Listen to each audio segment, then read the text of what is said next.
Hi, everybody. My name is Emil Chuck. I'm Director of Advising Services for the Health Professional Student Association.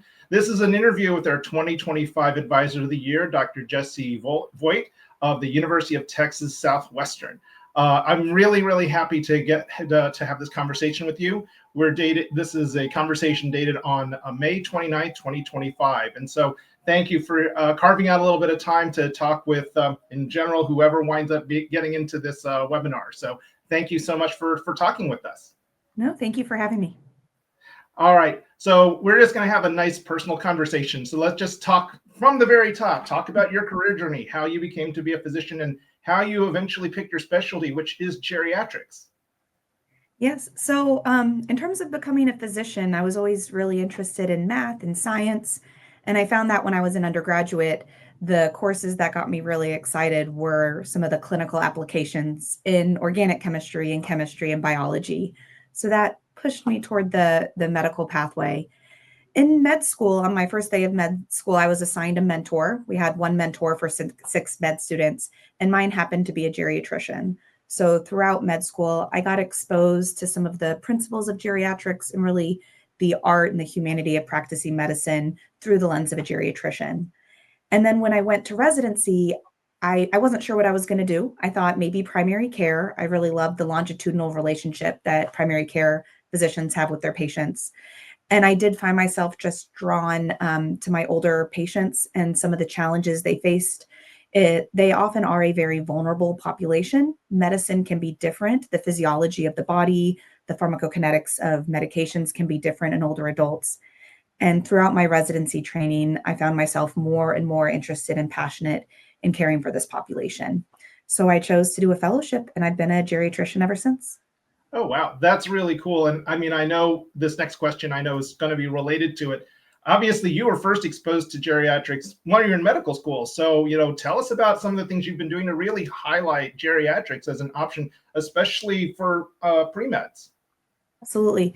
So geriatrics, I will say it's such a wonderful field. It is so fulfilling. It is so important. And also, geriatric medicine is something that's incorporated into all fields of medicine, cardiology, surgery, neurology. All of these specialties are going to be taking care of older adults. And so, educating students, educating physicians is a real passion of mine to make sure all older adults are getting age friendly care, regardless of if they're under the care of a geriatrician. The specific program I founded, which I'm very passionate about and proud of, is a hospital elder life program, and that is a national organization, a national program through the American Geriatric Society. It's been very well studied, well validated in improving care for hospitalized older adults.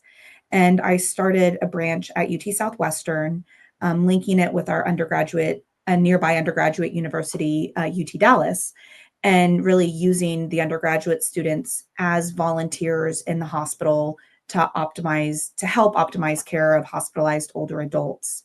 And in this program, the students are volunteers in the hospital, really engaging patients, helping, keep them cognitively stimulated, socially engaged, making sure the curtains are open and they're ordering meals and have fluids, which all can help reduce confusion and functional decline while they're in the hospital. But it's also meant to help the students. This is a foot in the door to see life in the hospital. I'm helping expose the students to geriatric medicine and what it means to be in the healthcare profession. And in addition to their volunteering, we have lectures and workshops which help teach them about geriatric principles. So my hope is that when they go out into the real world, whether it's medicine or nursing or physical therapy or research, they have some of the foundation to really improve care for older adults. That sounds really fascinating and wonderful. How long has this program been in place? And do you have a sense about how many different hospitals are involved in the Elder Life program? So the National Philosophical Hospital Elder Life Program, it was first studied and published in the New England Journal in 1999. So it's been, in some way, shape, or form in the country up and running for about 25 years. At UT Southwestern, we started our program in 2018. Had a little bit of a hiccup pivot when the COVID pandemic happened, because obviously we weren't going to be in the hospital. So at that time, the students actually called clinic patients who were isolated or socially isolated or lonely. And so we formed some phone communication. But we have been back in the hospital and running and growing for several years now. So about how many students do you generally take on per, I don't know what time unit you use, if it's a Yeah. semester, a year, a summer or something?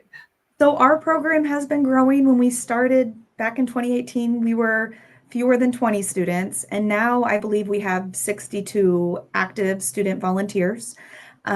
It is a rigorous process, so we actually have interviews because we want to make sure we don't expand beyond our bandwidth.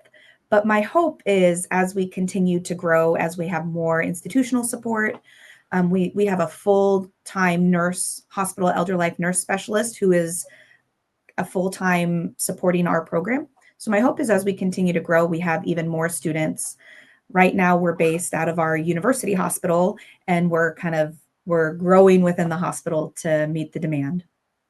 So just a little bit of an interesting question from my angle. I'm an interprofessional type person, and Mhm. I can certainly appreciate anybody who's going into dentistry who certainly has insight into elder care and Yes. elderly problems, and of course, teeth are part of the body too. Do you have any insight about any of the students? Do they all have to be quote unquote pre-med, or is there some flexibilities? But you'd mentioned physical therapy and obviously Yeah. nursing too. So So I know anyone can apply, for our program regardless of clinical interest. I will say a majority tend to be pre-med. We've had speech therapy. We've had a spectrum. I've also had some patients find their calling, once they're in. Maybe as a freshman you think you want to be a doctor, but as you've gone, you realize you do like physical therapy, or maybe you want to be a research or public health and advocacy. So it really isn't meant to just train doctors. It's meant to help people find their path and find what they're interested in and give them some skills that I think are universal regardless of the field, whether it's dentistry, speech therapy, medicine. okay. It'll dovetail to our next question, which is Yeah. obviously you're helping to build the particular skills and attributes. So, in general, what would you want to have, or what would you want to see in aspiring physicians, healthcare providers, whether they be at the student level or even the residence level, since you're now a faculty member? Yes. A couple things. One, I do think responsibility. Medicine comes with high responsibility. So being able to manage your schedule, owning your mistakes, looking to improve yourself. So not being defensive, but being welcoming of feedback or of ways to improve yourself. Compassion, having those good communication skills, it goes a long way with patients. It's not enough to say the right thing. You have to be heard. They have to know what you want them to do. They have to agree with the treatment plan and believe it as well. So having that rapport is important. And hardworking. It's it's a journey to become a doctor, and then even once you're there, it's a lot of hard work to stay there. So have to have that discipline and hard work as well. And you've obviously seen a lot of growth in so many of the students that you've been able to mentor as part of the program too. So, what are some of the things that, at least from your standpoint, you felt have been impactful, that students have felt this opportunity, to work in the elder life program or Mhm. around older patients? What are some of the impacts that you've been able to see, at least as an aggregate over time? Yeah. So a couple things. One, we do focus a lot on recognizing dementia, recognizing delirium, which is an acute change in cognitive function. And then how do you engage with patients who are confused? How do you communicate well? So I do think students who have participated, their communication skills, their comfort with talking with older adults, especially older adults who might be confused, I've seen great growth in students there. And then I think the other thing is acknowledging our own bias. There's a lot of bias in medicine. Just we talk about bias in regards to race, in regards to gender. There's also a lot of bias in regards to age. And one of the things I really try to hit home with our students is that age is a number, and there's a lot of heterogeneity to aging. So you've seen one 80-year-old, you've seen one 80-year-old, and really trying to look past the number and see the patient as an individual, which will improve the care. Could you talk a little bit, since we're sort of mentioning that, not just with age, could you talk a little bit about sort of like the increased awareness regarding disability in general? Obviously, not just the dementia elements, but other physical disability or other sort of elements of disability as one ages. Yeah, I think that's a big component. One, we always come with our own bias. We have our own thoughts about, for instance, what is quality of life? What is life worth living, for instance? And recognizing your own perceptions of quality of life might be very different than someone else's. So I think one thing is not to assume someone's wishes or what is important to someone. And and so I think that's one thing that's important. We care a lot about function in geriatrics. We talk about how we can optimize function. And so I think too, if you're thinking about in the context of disability, how can we optimize, right? So if someone does have something that is limiting them, what can we do as a field to optimize to give as much independence? And what do they need? Like them personally, what is not going well and how can we bridge that to make things better for them within the healthcare field, within society? Do we need to be having more access? Do we need to be having, if you're talking about hearing loss, do we need to be having more resources, more accessibility to improve hearing? Right. Just a little brief primer for people who don't know. So obviously there's hospital-based care, but there's also other sort of rehabilitative care, and obviously for hospice as well.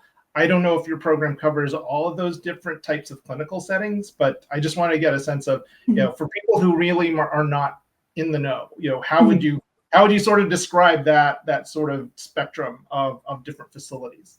Absolutely. So, in terms of location of care, that's very important, right? And we often do delve it into outpatient versus inpatient. So I have my outpatient primary care clinic where patients usually live in their home, maybe in independent living or assisted living, maybe with family. So that's the outpatient clinical setting. And then inpatient being what we traditionally think of with the hospital.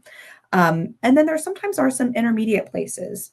Perhaps someone's discharged from the hospital, they're not quite ready to go home, they need physical therapy, occupational therapy. Maybe they have a skilled nursing need where they might go to either an inpatient or a subacute rehab at a nursing facility.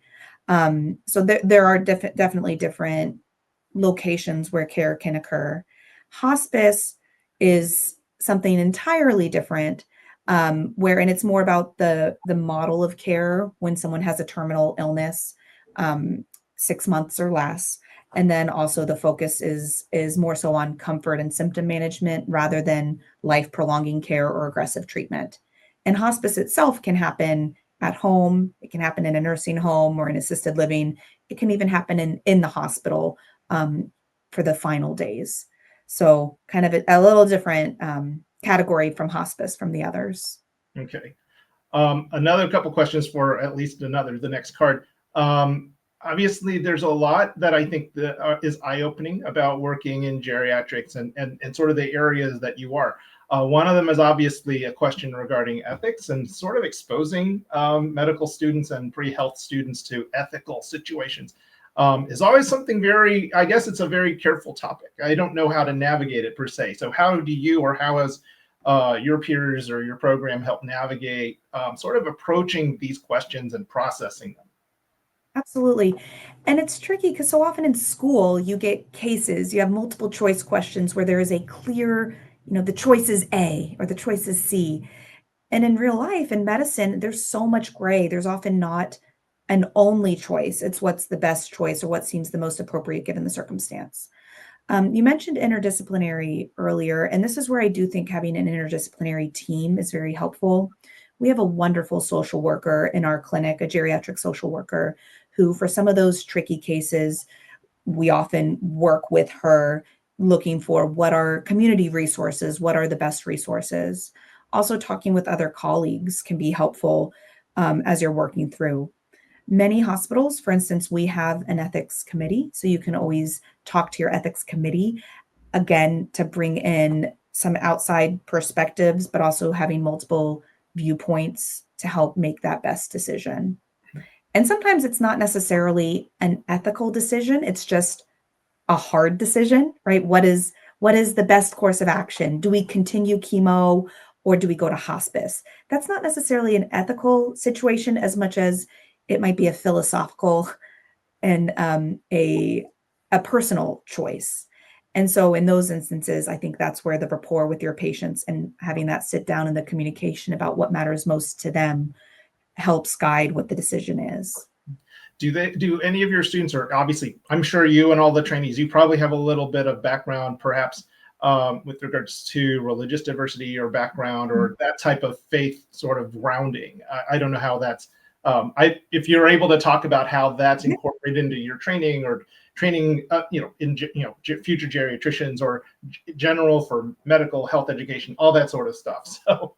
Absolutely. So I do think this is somewhere where medical schools are continuing to improve incorporating it into education. I know when I was in med school, we did talk about cultural sensitivity, cultural differences, and the importance of religion in people's own healthcare.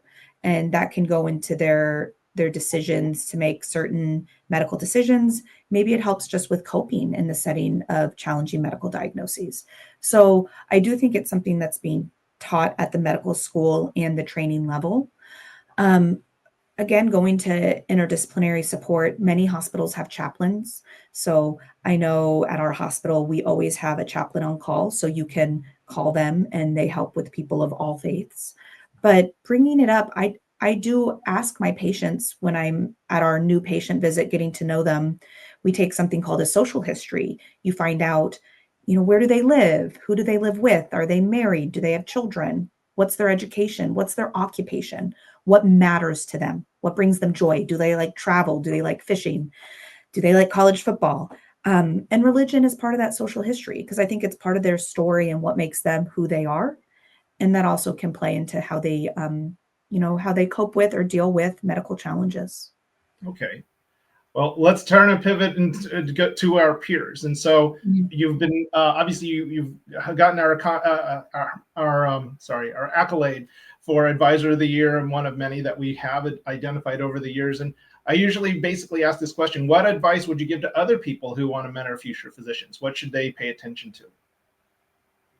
I think it a little bit depends on the role, right? Mentoring undergraduate pre-health students is very different than mentoring residents who are just about to graduate and be on their own independently practicing. So I think the first thing is really recognizing the level of trainee and what their needs are. I think also being aware of the role a mentor can play in exposing to the humanities of medicine. There's something we talk about called the hidden curriculum. So the curriculum is often that, what is the clinical answer or what is the drug of choice? But we're also teaching that hidden curriculum of how you treat patients, how you communicate to patients, how you demonstrate cultural sensitivity. So I think as a mentor, we also have a huge obligation to demonstrate the humanity within medicine. Okay. And so let's see. I know you've mentioned a little bit in terms of, and I know we've covered a lot with regards to mentoring other students. Were there any people? So you mentioned the geriatrician who you had in medical school. Who are some of the other people that really impacted you in the way that you now mentor or advise students and residents? Yes. So, I mean, I've had so many mentors over the years, and different mentors offered me kind of different perspectives and skills. One of my first attendings on the internal medicine rotation when I was a third year med student, he really encouraged me to apply a poster abstract, and that was the first time I presented at a conference. And he stood out in my mind because he was encouraging me to think about the next step. Ultimately, when I became faculty, he continued to encourage me. He got me enrolled as a course director with him in a medical education elective. So that's one of those relationships that continued as the mentor mentee, when I was a student and then when I was a young faculty. Other mentors, I really learned through observation, watching them interact with patients. I listened to the word choice. I looked at their body language, and then I really tried to emulate their clinical skills when I was in practice. So really different people can also serve different roles in your journey. Okay. And any advice that you've taken, obviously for you nowadays, in terms of Mhm. looking back, if you were talking to medical students or pre-meds or anybody else, what should you say as related to this conversation? What should they say they should look for in a mentor? Mhm. I think one, someone who wants to be a mentor, someone who wants to give feedback, who wants to be there. So I wouldn't just go based off of CV or accolades. You want someone who is able to be there for you. I think sometimes a mentor might be someone who has similar clinical interests. A mentor might be someone who has similar background. So for instance, if you're a young mom, maybe you want a mentor who also is a young mom or is a mom with kids in elementary school who might be able to help you with identifying that work-life balance. So I think having a clear sense in your mind, what is the ask? What are you looking for in a mentor might help you select them. I also think a lot of the mentor-mentee relationship goes into what you bring to the table as the mentee. So not expecting the mentor to drive the whole show, but coming with your list of needs, your list of questions, your to-do list that they can help advise you on. One other question before we get to the last question, and it's sort of how did you choose the schools that you attended to, obviously the residencies that you attended to. So if you remember, what were the things that really stood out to you when you made your school list and you obviously ultimately picked, I just want to make sure where you went to medical school. Yes. So I did Also, medical school. I did medical school at UT Southwestern, okay. and I fell in love with it when I interviewed. There were a lot of things I loved. Southwestern has the colleges systems, so kind of Harry Potter-esque. When you come on day one, you get sorted into one of your 6 colleges, and then you're further sorted into your group of 6, where I met my mentor. And to me, that was such a great way of having this large institution with all the accolades of Southwestern and also some of the small school feel and the small institution. So that was a big drawing factor to me. Also, the Southwestern has a university hospital, a county hospital, a VA hospital, and all 3 of those things really give robust and broad clinical opportunities. So looking at both the academics, but then fast forwarding a couple years of clinicals. I did my residency at the University of Michigan. Again, I was drawn to the culture. When I interviewed there, you could tell the residents advocated for each other, had good relationships, very strong clinical experiences. I knew I would get an exceptional academic opportunity. I didn't know I was going into geriatrics at the time, but they did have a very strong geriatric program as well. And then for fellowship, I knew I wanted to come back home. I wanted to settle down in Dallas. Southwestern has a wonderful geriatric division. And so I was already looking forward to fellowship and job. So I really wanted to settle back at Southwestern with this as my home. Well, fantastic. I do want to end with our usual fun. My usual fun question is, I know time goes really, Mhm. really quickly. We probably could be talking more, but I know I appreciate your time that you've been able to carve out of your schedule. But is there a question you wish you or anybody who would ever interview you, what's the question you wish we would ask you, and how would obviously you answer that question? Yes, I would say, like, what are your interests or hobbies outside of medicine? And I say that because it is so easy as a pre-med or as a science to tunnel in on the science, which is important, absolutely. But I think it's really important to also find those hobbies or those interests that are outside of science. For undergraduate students, I always tell them each semester, take something that is completely non-science. It could be art history, it could be economics, it could be, a language, but really try to broaden your horizons beyond science. It'll keep you interesting. Now's also the time to learn that stuff. It gets harder when you're in med school.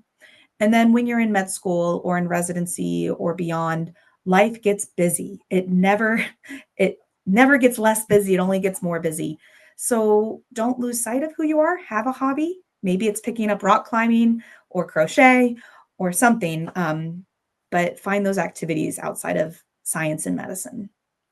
And what would be your answer in terms of what hobbies or interests you would ask if someone were to ask you that question? Yeah, so it's dependent on my phasing in life. I've always loved baking.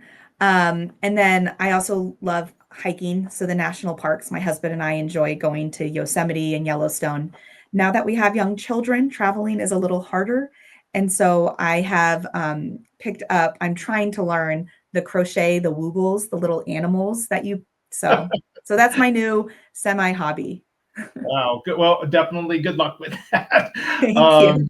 You might get some crocheting help from some of your patients if they knew. So That is true. And they've students. been at it. They've been at it for a while. I know. So anyway, but again, thank you. Again, thank you so much for spending your time. I know you have a really busy schedule, and I know on behalf of everybody for the Health Professional Student Association, congratulations again for being one of our 2025 Advisors of the Year, and for on behalf of everybody else who winds up watching this. Hopefully, they're inspired by your journey and a lot of your advocacy for future health professionals. So thank you so much. Yes, thank you so much for having me.